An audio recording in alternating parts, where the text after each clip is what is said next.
तो काफी सारे सवाल जवाब आज भी हमारे पास आए हैं। सबसे पहला सवाल ही बिटकॉइन के तरह के लिए पूछा गया है सूरज कुमार की तरफ से।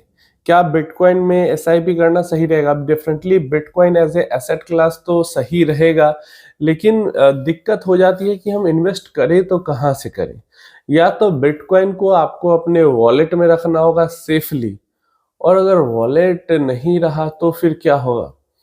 क्योंकि बिटकॉइन पे भरोसा या करे या नहीं करे, तो जब दुनिया की सबसे बड़ी एसेट मैनेजमेंट कंपनी भरोसा कर रही, जब दुनिया की सबसे बड़ी इकोनॉमी या फिर दुनिया की कई बड़ी इकोनॉमीज भरोसा कर रही है, सब बिटकॉइन के रिजर्व्स बना रहे हैं, तो ऐसे में भरोसा करे ना करे इसका तो कोई सवाल ही नहीं होता। भरोसा तो कर ही सकते हैं कि बिटकॉइन का प्राइस ऊपर जा सकता है भविष्य में, क्योंकि लिमिटेड सप्लाई है और अब तो कंट्री लेवल पे, एमसी लेवल पे बिग बिग मांग बिटकॉइन की है, तो प्राइस तो भविष्य में ऊपर जाएगा।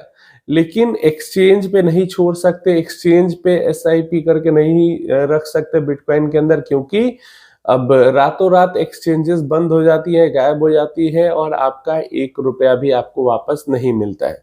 तो बढ़िया से रिसर्च करें कि कहाँ पे रखेंगे, वो किस वॉलेट के अंदर रखेंगे तो सेफ रहेगा। और एक्सचेंज के ऊपर तो बिल्कुल ही नहीं, मतलब क्रिप्टो को किसी भी एक्सचेंज के ऊपर रखना पाप है। वो वैसा ही है कि आप फ्री में किसी को पैसा दे रहे हो, क्योंकि क्रिप्टो के एक्सचेंज के हैक भी बहुत ज्यादा होते हैं, हैकिंग भी बहुत ज्यादा होती है, और मतलब बैंक करप्सी भी बहुत ज्यादा होती है, और इलीगल चीजों में भी कभी कभी फंस जाते हैं लोग। तो इसलिए अपने पर्सनल वॉलेट में हर महीने अगर कुछ खरीद के जमा करना चाहते हैं बिटकॉइन, तो मुझे लगता है वो ज्यादा बेहतर ऑप्शन है।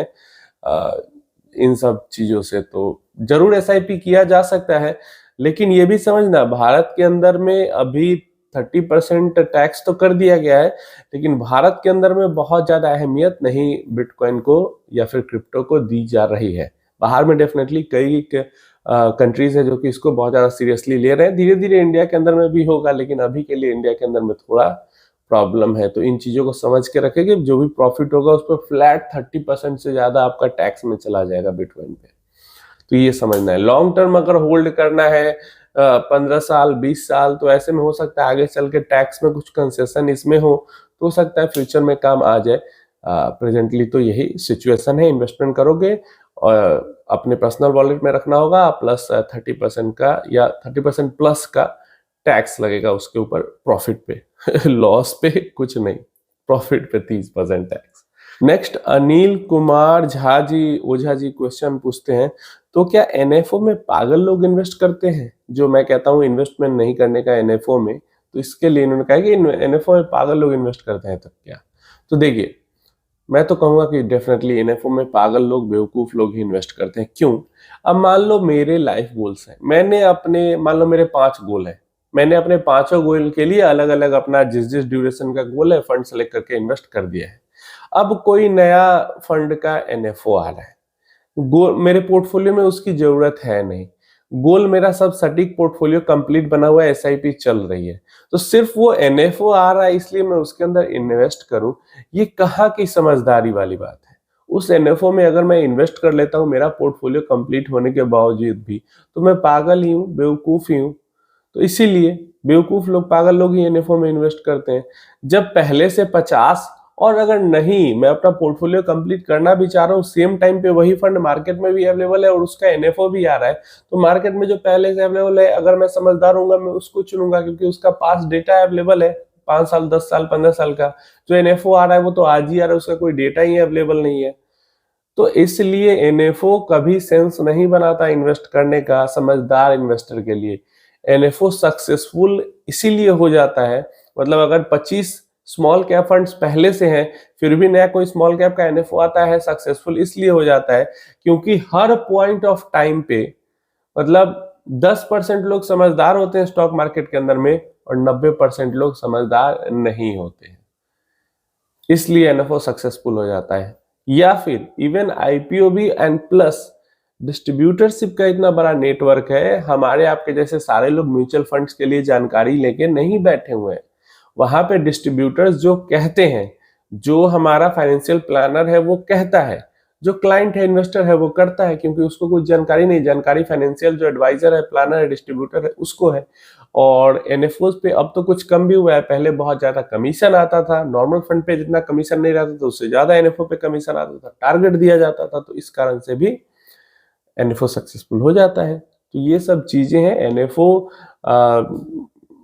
इन्वेस्टर के फायदे के लिए कम और कंपनी के फायदे के लिए ज्यादा। रिकी जी का सवाल है, please do a video and Motilal Oswal active momentum fund direct growth plan. अब देखिए, एक्टिव फंड के अंदर तो मैं तो भाई सीरियस से दूर रहता हूं और दूसरों को भी दूर रहने के लिए मना भी करता हूं। कभी से मेरा पॉजिटिव सेंटिमेंट नहीं रहा है एक्टिव मोमेंटम फंड के लिए, सिर्फ इतनी सी चीज को लेकर कि हमारे पास कुछ डेटा ही नहीं है। आज से कोई एक्टिव मोमेंटम फंड स्टार्ट हुआ है तो आज से ही हम उसका डेटा देख सकते हैं। आज से 15 साल पहले अगर ये फंड रहता तो कैसा परफॉर्म करता ये हमें समझ में नहीं आता है। लेकिन वहीं पे इसके अलावा हमारे पास मिड कैप इंडेक्स फंड है, mid cap momentum index fund या 500 मोमेंटम इंडेक्स फंड है, जिसका हमारे पास 20 साल का डेटा अवेलेबल है कि 20 साल पहले अगर ये फंड रहता तो कैसा रिटर्न देता। तो जहां पे डेटा ज्यादा अवेलेबल है, मेरा झुकाव वहां पे ज्यादा रहता है। आज से 5 साल, 8 साल, 10 साल बाद अगर दिखता है कि हाँ 5 मोमेंटम फंड्स हैं एक्टिव, उसमें से कोई एक बढ़िया कर रहा है तो बहुत खुशी की बात है, जरूर हम उसको प्रमोट करेंगे। मतलब पैसा लेके नहीं, मतलब प्रमोट का मतलब प्रोत्साहन करेंगे कि हाँ ये एमसी अच्छा कर रही है, इस एमसी का मोमेंटम फंड अच्छा कर रहा है, हम उसके बारे में बात जरूर करेंगे। लेकिन अभी के लिए जब हमारे पास डेटा अवेलेबल नहीं है तो दूर रहना ज्यादा सही है इन्वेस्टर को भी। सिंपल सा चीज है, क्योंकि जहां पे दिख रहा है कि किसी ने 20, 22, 25% का रिटर्न दिया पिछले 20 साल में मोमेंटम फंड ने, तो वहां पे जाना ज्यादा सूटेबल है ना, न कि ऐसे जगह पे जहां आपको पता ही नहीं कि 15 साल 20 साल में क्या होगा। तो ये चीज है एक्टिव। अभी जब तक इनफ डेटा अवेलेबल नहीं हो जाता है, एक्टिव मोमेंटम फंड की जगह जो मोमेंटम इंडेक्स फंड है वो ज्यादा बेहतर लगते हैं। नेक्स्ट क्वेश्चन हमारे पास आता है भावर जी से, kindly give your opinion on SBI quality 30 NFO in anticipation. I think ये एसबीआई का जो क्वालिटी 30 है, 200 क्वालिटी 30 की बात कर रहे हैं। तो ठीक है, अगर इसका आप रिटर्न्स देखोगे तो जिस टाइम पीरियड में जो मोमेंटम 200 मोमेंटम 30 की बात करते हैं और क्वालिटी 30 की बात करते हैं, अब देखो क्या मैं कुछ बताता हूँ।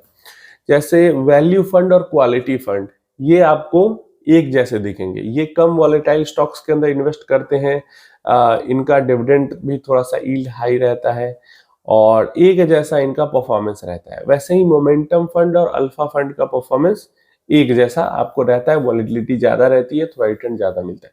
तो हमेशा ही क्वालिटी और वैल्यू फंड्स के अंदर आपको वॉलेटिलिटी कम मिलेगी और रिटर्न्स भी थोड़े से कम मिलेंगे। और इनके मुकाबले अल्फा फंड और जो मोमेंटम फंड है सेम इंडेक्स पे बेस्ड होगा, तो जो क्वालिटी मोमेंटम फंड है और अल्फा फंड है, इनके जो रिटर्न्स होंगे वो थोड़े से ज्यादा होंगे और इनके अंदर थोड़ी सी वॉलेटिलिटी ज्यादा होगी। तो अगर आपको वॉलेटिलिटी कम चाहिए, थोड़े से कम रिटर्न्स के साथ, तो आप वैल्यू फंड या क्वालिटी फंड के साथ जा सकते हो। और अगर ज्यादा रिटर्न्स चाहिए थोड़ी सी वॉलेटिलिटी के साथ, तो alpha fund and momentum fund के साथ जा सकते हो। इन दोनों में भी जो सुपीरियर फंड लगता है, जो मुझे लगता है, जो सारी मैंने देखी है चीजें, क्वालिटी और वैल्यू में से वैल्यू फंड ज्यादा बेहतर मुझे लगते हैं और मोमेंटम और अल्फा में से मोमेंटम फंड ज्यादा बेहतर लगते हैं, जो अभी तक मैंने सारा डेटा वगैरह देखा है। तो इस तरीके से जाना चाहिए। और सब में सबसे खराब जो मुझे स्ट्रेटजी लगती है वो क्वालिटी स्ट्रेटजी लगती है। चलो मोमेंटम स्ट्रेटजी भी अच्छी, अल्फा भी अच्छी, वैल्यू भी अच्छी, क्वालिटी सबसे बेकार है। क्योंकि यहाँ पे डिविडेंड वाले स्टॉक्स ज्यादा होते हैं। जैसे अगर इसी इंडेक्स की बात करते हैं 200 क्वालिटी 30, तो 2% से ज्यादा का डिविडेंड यील्ड है इसका। रिटर्न अगर इस फंड की पर्टिकुलर रिटर्न की बात करते हैं, यहाँ पे मैंने स्क्रीनशॉट लिया है, तो 20 सालों का रिटर्न जो है वो लगभग 18% का है टोटल, डिविडेंड मिला के। अगर डिविडेंड हटा दे तो 16% का रिटर्न है। 5 साल का 19% का रिटर्न है टोटल, 1 साल का 7% का टोटल रिटर्न है। तो यही चीज है, क्वालिटी वैल्यू एक जैसा परफॉर्म करेगी। नेक्स्ट क्वेश्चन सत्यजीत साहू जी का है, माइक्रो कैप फंड कितने साल के लिए रखा जा सकता है? तो देखिए, मैक्सिमम अगर बात करते हैं तो माइक्रो कैप फंड जितने ज्यादा से ज्यादा साल के लिए रखेंगे, उतना से ज्यादा वो आपको पैसा बना के देगा, कॉर्पस बना के देगा। क्योंकि माइक्रो कैप इंडेक्स फंड है, हमेशा उसके अंदर छोटी कंपनीज ही रहेंगी। अगर आपका सवाल है कि मिनिमम कितने साल के लिए इन्वेस्ट करें, तो मिनिमम 8 से 10 साल का टाइम पीरियड हो तो ही इन्वेस्ट करना चाहिए, क्योंकि मार्केट साइकिल अच्छा है तब तो बहुत तेजी दौड़ेंगे भी, लेकिन मार्केट साइकिल बुरा होगा, वॉलेटिलिटी होगी तो बहुत ही हैवी वॉलेटाइल भी ये फंड हो जाएगा, गिरेगा भी बहुत ज्यादा।